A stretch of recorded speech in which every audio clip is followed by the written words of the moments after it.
What happened to Columbus's first settlement, La Navidad? Imagine setting out on a voyage across the ocean, full of hope and adventure. That's exactly what Christopher Columbus did in 1492 when he arrived in the New World. His first settlement there was called La Navidad, which means the Nativity in Spanish. It was named because it was founded on Christmas Day. Columbus and his crew built this small outpost on the northern coast of the island of Hispaniola, which today is shared by Haiti and the Dominican Republic.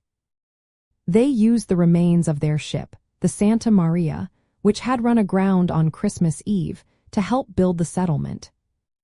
Columbus left about 39 men at La Navidad to build a fort, search for gold, and keep watch.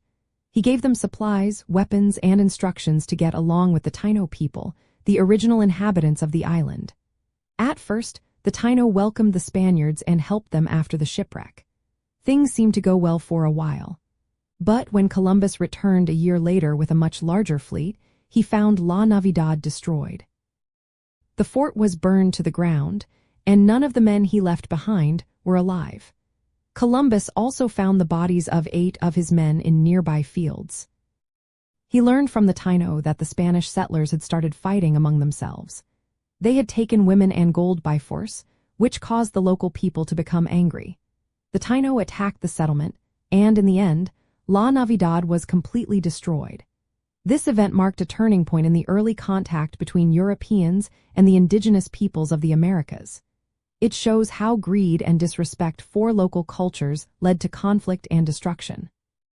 Today, the story of La Navidad reminds us of the importance of mutual respect and peaceful coexistence.